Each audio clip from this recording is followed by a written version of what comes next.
আজকে প্রত্যেক দিনের ন্যায় মাধবী আর গোবিন্দ ঘোষ সেবা পূজা করে, কিন্তু মাগো সবাই তো সুখ হয় না। কোন মানুষ বলতে পারবে না আমি চির সুখী, আর কেউ বলতে পারবে না আমি চির দুঃখী। সুখ যেমন আছি দুঃখ তেমন আছে।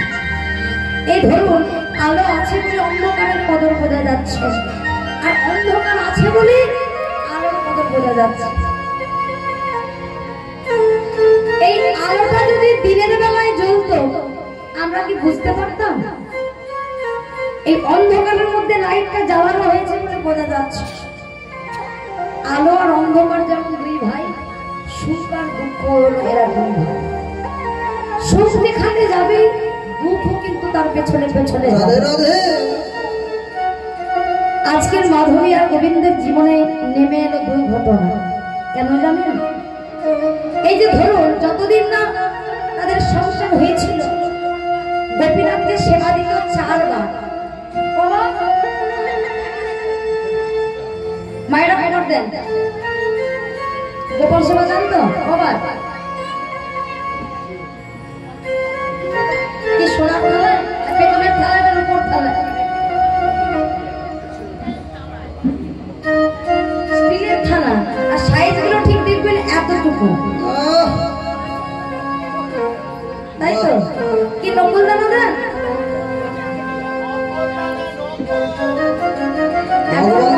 হয়ে গেছে নকল, নকল দানা দিয়ে দিয়ে না সব নকল দানা হয়ে গেছে সব। ভগবান তো খেতে পারে না। তোমার সবাই তো সমান নয়, বলে সবাইকে নকল দানা দেয়। মায়েরা যেটা পাবে সেটাই ভগবানকে দেবে, ভগবানকে সেবা লাগিয়ে তবেই ভোগটা পাবে। কিন্তু আজকের মাগো দেখো, এই মায়াবতীর জীবনে নেমে এলো দুর্ঘটনা, মানে মাধবীর জীবনে। মাধবীর জীবনে এটাই দুর্ঘটনা নেমে এলো, সেবা দিতে দিতে দিতে সেবার পরিমাণটা কমে গেল। 4 বারের জায়গায় হয়ে গেল 3 বার। সংসার করছে, সংসার করতে করতে করতে তাদের জীবনে এলো ফুটফুটে একটা সন্তান। আদর করে নাম রাখলো এই গোপীনাথের নাম অনুসারে গোপীনাথ। এবারে সেবার পরিমাণটা আরো একবার কমে গেল, আবার হলো দুবার। ভগবান মনে মনে চিন্তা করছে, দিয়ে ধন দেখে মন হলে নিতে কত। যখন তোমার কেউ ছিল না তখন ছিলাম আমি, আর এখন তোমার সব হয়ে গেছে, পর হয়েছি আমি। এটাই হয়তো বাবা, যখন তোমার কাছে কেউ ছিল না তুমি আমার চরণটাকে আঁকলে ধরেছিলে, আমার জন্য আকুল হয়েছ। এখন তোমার জীবনে মাধবী এসেছে, আমাকে ভুলে গেছো, আমাকে ভুলে গেছো। আর মাধবীর পরে যখন আমার তোমাদের কুলে সন্তান এলো তখনও তুমি আমায় ভুলে গেলে। সেটা হয়ে গেল দুবার, চারবারের জায়গায় হয়ে গেল দুবার। এবার কি করলো জানো? ভগবান মনে মনে চিন্তা করছে, আমি যেমন তোমাকে সর্বস্ব দিয়েছি, ধীরে ধীরে ধীরে সর্বস্ব কেড়ে নিল। যে পরে আমার আশ তার করি আমি সর্বনাশ। এই দেখো প্রত্যেক কীর্তনিয়ারা বলে যায়, আমরা শুনে যাই, এটাই তো ভুল। শোনার ভুল, বলার ভুল নয়। যে পরে আমার আশ তার করি আমি সর্বনাশ নয়, বয়ের রেপ নয়, সর্বনাশ।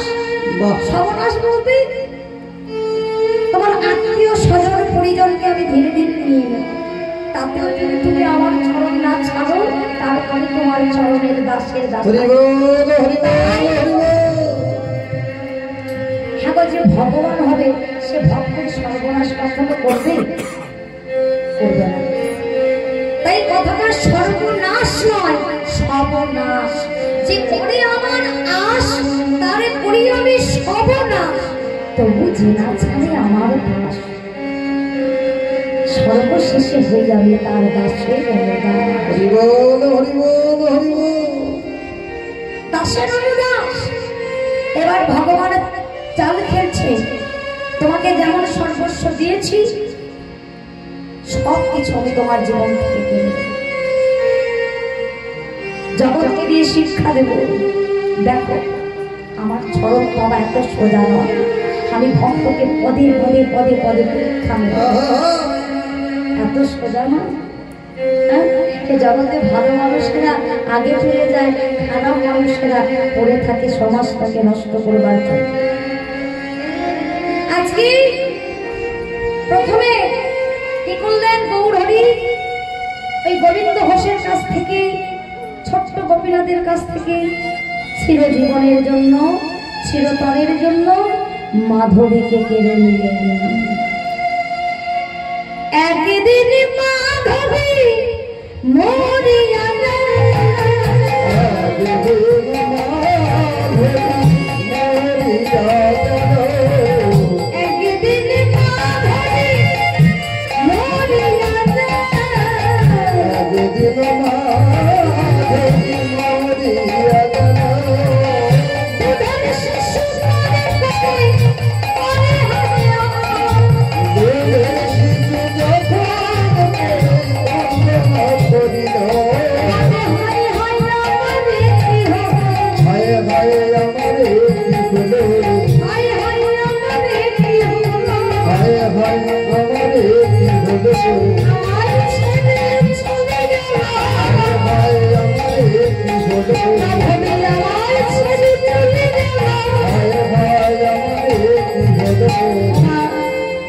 মাধবী তো চিরতরের জন্য চলে গেল। শিশুটা রেখেছি, ও মা বলো তো, সন্তানে রেখে যদি পিতা চলে যায়, মা পারে লোকের বাড়ি কাপড় কেচে বাসন মেজে রান্না করে সন্তান মানুষ করতে, আর সন্তানে রেখে যদি মা চলে যায়, বাবা কি পারবে না এই মায়ের মতো আদর করে যত্ন করে মানুষ করতে?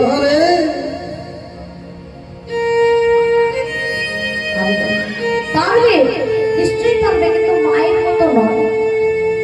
মরিবারও হাতের সম নয়, আর মাসি বড় পিসি বড়, মায়ের সঙ্গে। গৌর হরি, তুমি তো আমাদের কাছ থেকে মাধবীকে কেড়ে নিলে, এখন বলো তো আমি সন্তানটাকে মানুষ করবো কি করবো? আমাদের সন্তানকে আমরা মানুষ করবো কি করে, তুমি আমায় বলে দাও। মাধবীর শেষকৃত্য সম্পন্ন করলো ছোট ছেলে গোপীনাথ। ধীরে ধীরে বড় হয়েছে, ছেলেদের সঙ্গে খেলা করতে যায়। সকলে খেলার শেষে মায়েরা ছেলেদেরকে কাছে টেনে নিয়ে আদর করে, মুখচুম্বন করে। তাদেরকে দেখে ছোট্ট গোপীনাথ বাবাকে কাঁদে, এখন সকলার তো মা রয়েছে, আমার কেন মা নেই? বাবার কাছে এসে দাঁড়িয়েছে। বাবা বলো না বাবা, আমি যখন খেলতে যাই সকলের কাছে মা ছুটে চলে যায়, আমার মা গোপীনাথ আমাকে জিজ্ঞাসা করিস না, তোর মা কোথায়? এই ঘরের ভেতরে যে পাথরের গোপীনাথ আছে, আমার থেকে ভালো বুঝতে পারবে যে তোর মা কোথায়। তুই তাকে জিজ্ঞাসা কর। ছোট গোপীনাথ ছুটতে ছুটতে ওই গোপীনাথের চরণে আচার খেয়েছে। গোপীনাথ বড়, আমার মা বলে না হে গোপীনাথ,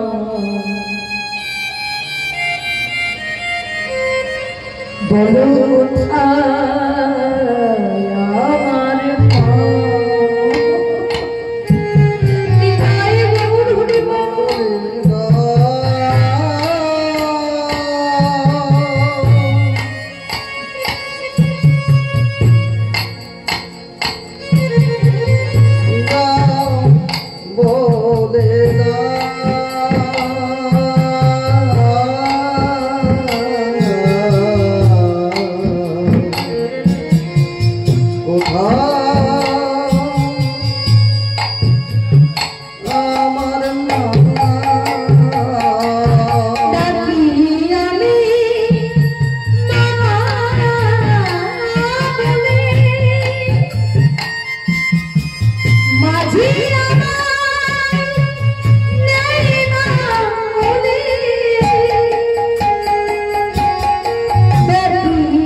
জিজ্ঞাসা করছে, বলো গোপীনাথ আমার মা কোথায়? সকলের মা আছে, আমার মা কোথায় গেল? এই মায়ের কথা জিজ্ঞাসা করতে করতে হঠাৎ ওই ছোট্ট গোপীনাথ ওই পাথরের গোপীনাথের চরণে মাথাটা ঠুকতে ঠুকতে প্রাণটা বিসর্জন দিয়ে দিল। ভগবান বলেছিল না, আমি যেমন তোমার সর্বস্ব দিয়েছি, ঠিক এমনি করে আমি তোমার জীবন থেকে ধীরে ধীরে সবকিছু আমি গ্রাস করে দেব। এদিকে গোবিন্দ ঘোষ মাধুকরী করে ফিরে এসে গোপীনাথ গোপীনাথ বলে চিৎকার করছে, গোপীনাথ দিদি কোথায় তোমার? তাড়াতাড়ি আয়, আমরা দুইজনা রন্ধন করি, আগে গোবিন্দ সেবা দেব, তারপরে অন্য প্রসাদ দেব।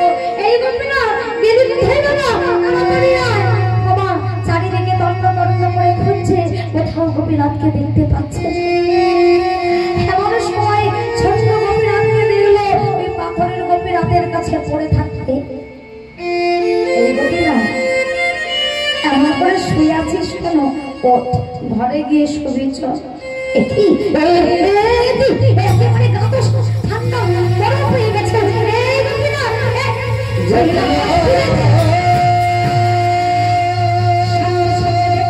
গোপীনাথের বদন থেকে ধীরে ধীরে রোধের ঝরে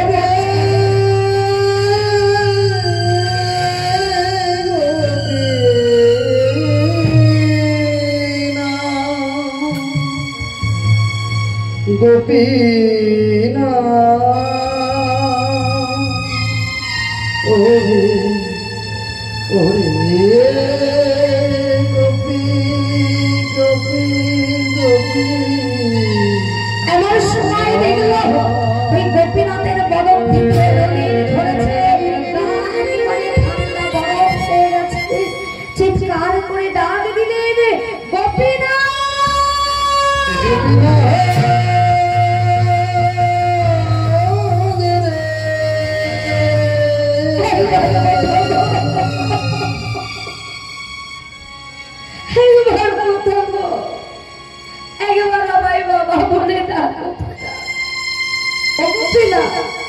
আমাকে ছেড়ে তোর মা যে চলে গেল, তুইও আমায় ছেড়ে চলে যাবে, আমি কার কাছে থাকবো গোপীনা? একবার বলে গোপীনাথ, রাক্ষস গোপীনাথ, আমার কাছ থেকে তুই আমার মাধুরী কেড়ে নিলি, আমি তোকে কিছু বলিনি। আমার জীবন থেকে আমার সন্তানকে কেড়ে নিলি, এত তুই পাষাণ, এত তুই নিষ্ঠুর, এত তোর নির্মমতা! ছি ছি ছি ছি ছি, লজ্জা করলো না? ভগবান চিন্তা করছে, যখন তোমার কাছে কেউ ছিল না তখন তুমি আমার স্মরণটা আঁকলে ধরেছিলে, এখন তুমি সব হারিয়েছ, আমায় ডাকছো, আমি তো কথা বলবো। গোবিন্দ আমার মনে মনে চিন্তা করছে, মাধবীকে কেড়েছি, গোপীনাথকেও কেড়েছি, আমি দেখবো তুমি শেষ পর্যন্ত আমার স্মরণটা আশ্রয় করো কিনা। গোবিন্দ ঘোষ বললেন, বাবা চমৎকার চমৎকার গোপীনাথ, চমৎকার, কত সুন্দর তুমি পরীক্ষা নিলে আমার জীবনে, কত সুন্দর পরীক্ষা নিলে, আর কত পরীক্ষা দেব। আজকে থেকে আমি কথা দিলাম, আমি নিজেও কিছু খাবো না আর তোকেও কিছু। ভগবানকে বলছে, গোপীনাথকে বলছে, আমি নিজেও কিছু খাবো না আর তোকেও খেতে দেবো না। ওমা, গোবিন্দ মনে মনে চিন্তা করছে, আমাকে তো সেবা দেওয়ার জন্য সারা জগৎবাসী আছে, কিন্তু গোবিন্দ ঘোষকে সেবা দেওয়ার কে দেবে সেবা? কিন্তু না খেয়ে অনাহারে মারা যাবে। মনে মনে চিন্তা করলেন, দৈব বাণী করলেন, বাবা কে বাবা? আমি কারোর বাবা নই, আমি কারোর বাবা হতে চাই। বাবা, ও বাবা, কারোর যদি দুটো ছেলে থাকে, একটা ছেলে যদি চলে যায় আর একটা ছেলেকে কি না খাইয়ে রাখে বাবা?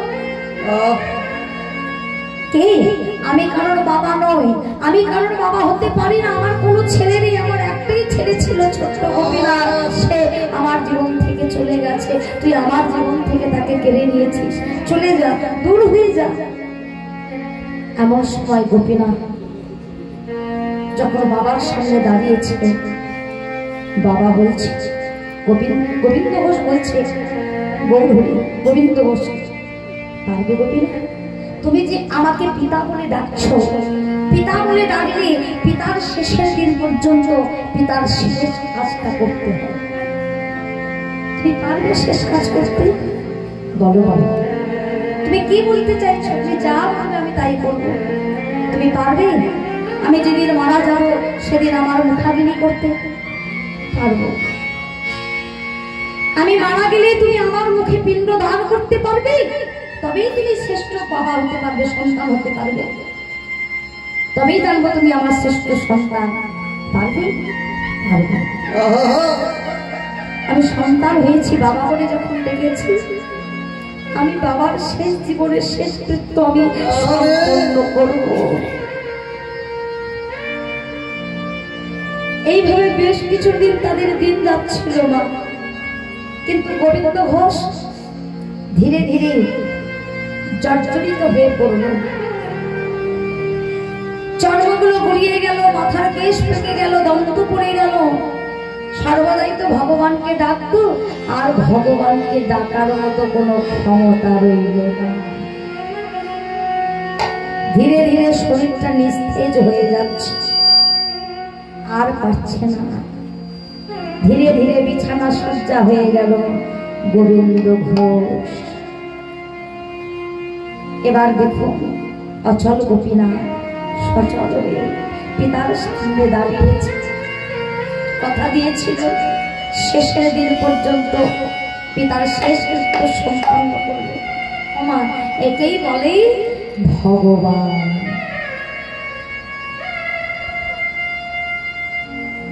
যার আগে তোর কাঁধে এই প্রাণ, সেই তো ভগবান। সেই ভগবান আজকে পুত্র হয়ে পিতার সম্মুখে দাঁড়িয়েছে। পিতা, তোমার কষ্ট হচ্ছে?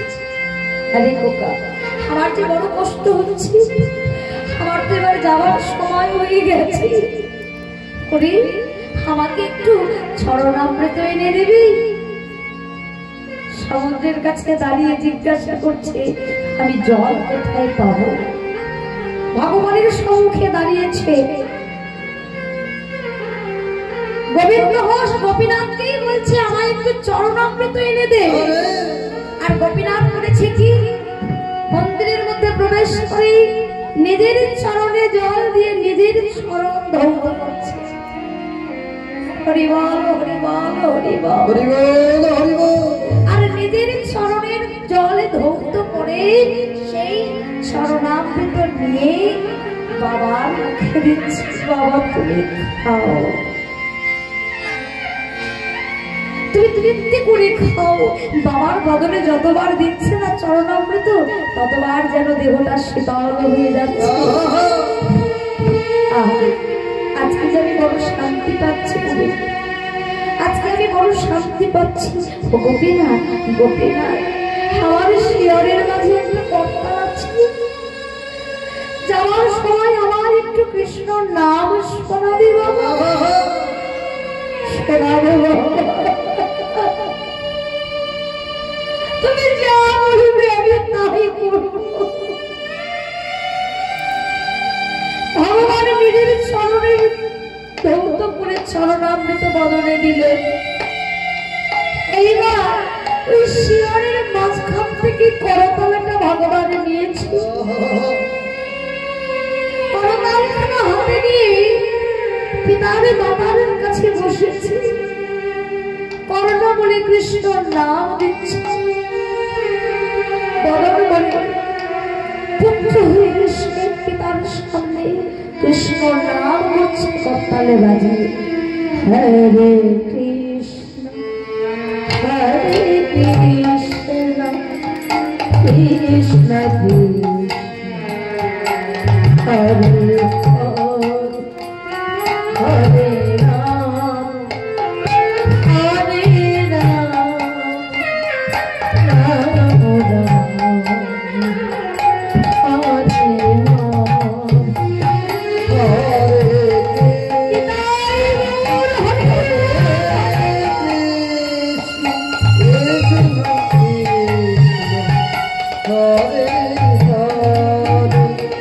Hare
আজকে পাখিটা চিরতরে উড়ে গেল।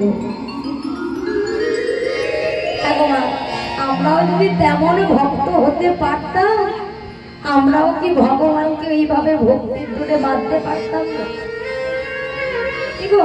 আমাদের তো তেমন সাধনা নাই, তেমন ভক্তি নাই, তাই আমরা ভগবানের কৃপা পাই না, তাই আমরা ভগবানের করুণা পাই না। এই ভাবাবিষ্ট রসিক পদকর্তা কি সুন্দর কলম দিলেন। দেখুন, আমাদের খাঁচা থেকে যখন পাখিটা উড়ে যায় চিরতরে, খাঁচাটা কিন্তু খাঁচাই থেকে যায়, পাখিটা অন্য জায়গায় গিয়ে বাসা বাঁধে। তারে ধরতে পারলে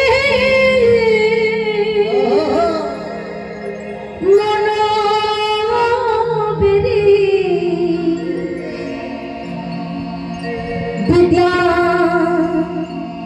পাখির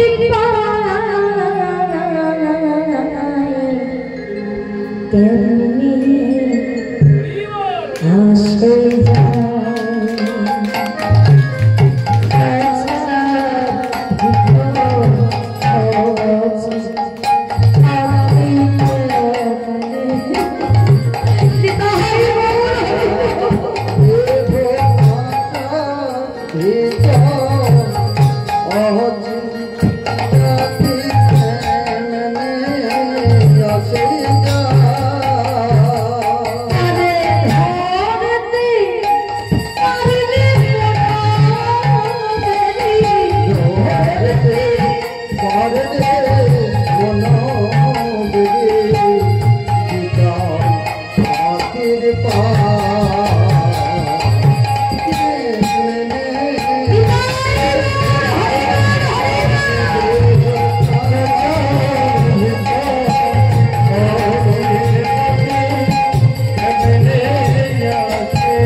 হারিয়ে গেল। আর আজকে গোপীনাথের কথা অনুযায়ী এই যে দেখবেন মা, এটা কি মাস? কি মাস এটা? চৈত্র মাস। সবার কাছ থেকে একটু ক্ষমা চাইছি। আজকে মণিগোপাল রায় বাড়িতে যে তার নাতি মুখে ভাত, তার উপলক্ষে যে কীর্তন পালা পরিবেশন করছেন রাখি মণ্ডল এবং তার সম্প্রদায়, এই গানে সন্তুষ্ট হয়ে পাথর প্রতিমা বাড়ি গোপালনগর হরিপদ মাইতি মাননীয়, উনি এই 50 টাকা গায়ককে পুরস্কার করছে। সেই সঙ্গে ওনার মেয়ের নাম তো জানি না, আমি নামটা বলবে, ওনার এই ছোট মেয়েকে 50 টাকা, ওনার এই বাড়িতে 3 বৌমাজি অর্থাৎ 3 যা মিলে 50 টাকা উপহার দিচ্ছেন। গায়ককে হরিপদ মাইতি 50 টাকা দিয়েছে এবং কবিতা রায় গায়ককে 50 টাকা উপহার দিচ্ছেন। আজকে যে সাউন্ড, অর্থাৎ সাউন্ড ছাড়া কোনো গান বা ভালো লাগবে না, এই সাউন্ড সন্তুষ্ট হয়ে কবিতা রায় 50 টাকা ওনাকে উপহার দিচ্ছেন। এখনো পুরস্কার শেষ হয়নি। সুকুমার বাড়ি গঙ্গাধারপুর দক্ষিণ পল্লী, উনি সন্ন্যাসী ধর্ম নিয়েছেন, অযোধ্যা থাকে। উনি একটি কীর্তনওয়ালাকে আসন দিয়ে উপহার দিচ্ছেন।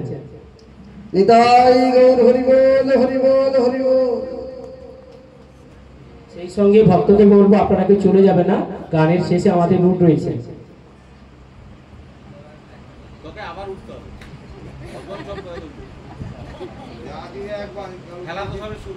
মাঝে মাঝে গেলে গানের রস ভঙ্গ হয়। ঠিক আছে, গান তো হয়ে এসছে, ঠিক আছে, এগুলো করতে হবে সমাজ।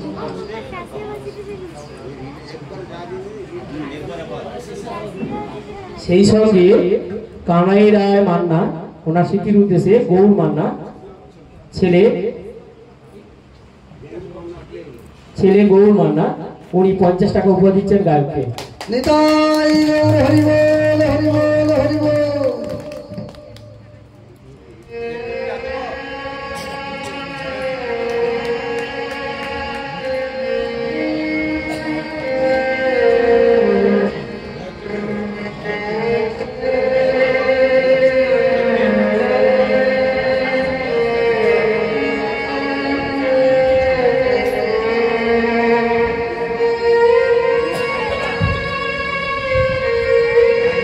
তোমার নামটা বলো সবাই।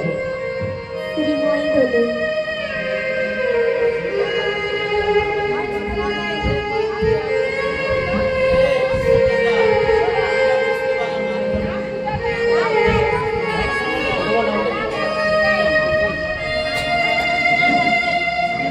শ্রীময়ী দোলই। শ্রীময়ী দোলই।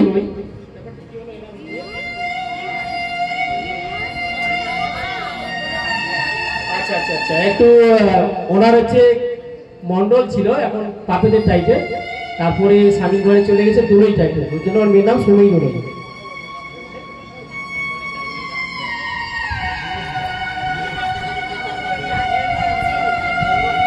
এবং এই বাড়ির অভিভাবক যিনি ছোট মেয়ে, তাতে আশীর্বাদ করছেন যাতে বড় হয়ে কীর্তন করে এবং আমার বাড়িতে মনে একদিন এসে পালা করে দিয়ে যায়।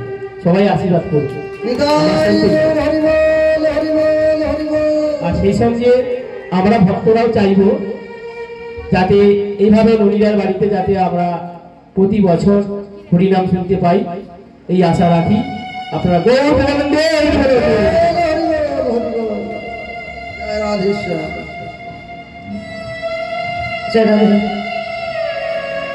আজকে যে বাড়িতে এত সুন্দর ভক্ত সেবা উনি দিচ্ছেন, তার সঙ্গে আমাকেও দিলেন, তাই ভগবানের কাছে প্রার্থনা করি যে দান করলেন এ দানটা যেন আমি ভগবানের সেবাটাই আরাধতে পারি। তাই প্রেমানন্দে আর এখানকার সমস্ত গৌরী ভক্তদের মাথায় যেন রাধারানীর কৃপা দৃষ্টি ঝরে পড়ে। তাই গৌর কৃষ্ণ প্রেমানন্দে তাহলে আজকে পুত্ররূপে এসে পিতার মুখাগ্নি করলেন, পিণ্ড দান করলেন। আর এই যে চৈত্র মাস চলছে, এই চৈত্র মাসে কৃষ্ণপক্ষে একাদশী তিথিতে যদি আপনারা অদ্বদ্বীপের মাটিতে যান আজও দেখতে পাবেন অদ্ভুত এই লীলা করেন গোড়া রায় কোনো কোনো ভাগ্যবানেই দেখি একেবারে জলজন্ত প্রমাণ পেয়ে যাবেন অগ্রদীপের মাটিতে। আজ ওই গোপীনাথে আজকে এই চৈত্র মাসের মধুস্মরণ এখনো চলছে, এই শুরু হয়ে গেছে। যদি কৃপা হয় আবার দর্শন করে আসবেন, আমার সে ভাগ্য হয়নি, যদি একটু কৃপা হয় একটু দর্শন করে আসবেন, গোপীনাথকে দর্শন করে আসবেন। তো আসুন আজকে যুগে যুগে ভগবান এই ধরাধামে নেমে এসেছেন ভক্তের মান রক্ষা করতে। যুগে যুগে তিনি যুগে যুগে এসেছো ধরাতে,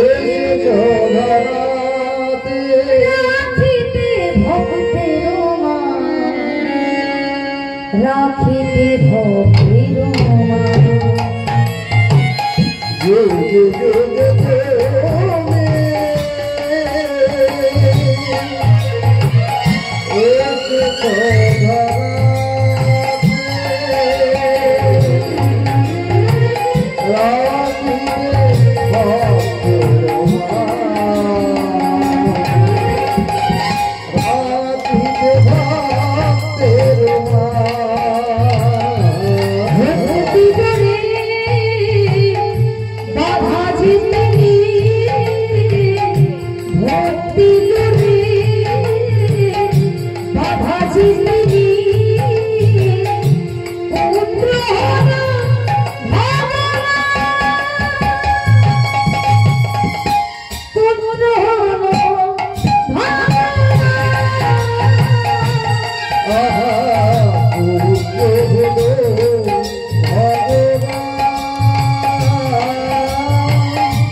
অগ্রদীপের মাটিতে আজও লীলা হচ্ছে, আর অগ্রদীপের মাটিতে আজকে ভক্ত ভগবানের লীলা হয়েছে।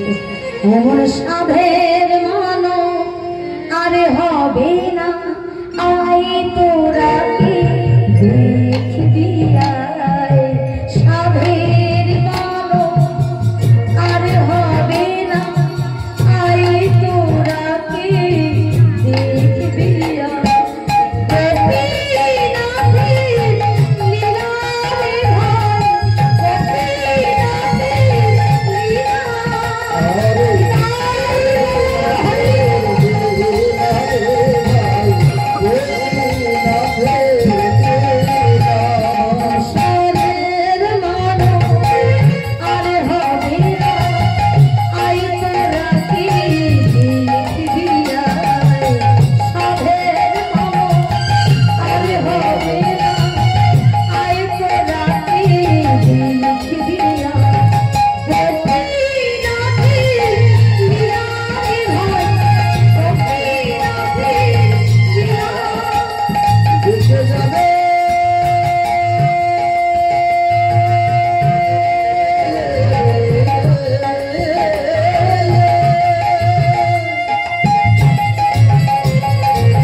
আজকে এক গরিবের মাটিতে পুত্ররূপে ভগবানকে সেবা দিলেন, ভগবান হয়ে পিতার সেবা করলেন।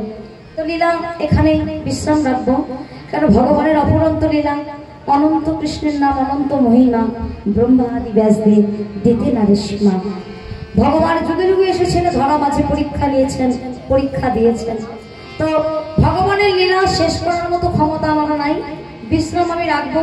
তবে বিশ্রামের আগে একটু আনন্দ করবো, দু একটা ভজন গান করি, তারপর আপনাদের কাছ থেকে বিদায় নেব। একটু উঠে দাঁড়ান যারা, হ্যাঁ মায়েরা যারা যারা নাচবে বলেছে, সবাই নাচবে, আমাকে তো বলবো কিছু কিছু, সবাই চলো, সবাই দুটি বাহু তুলো।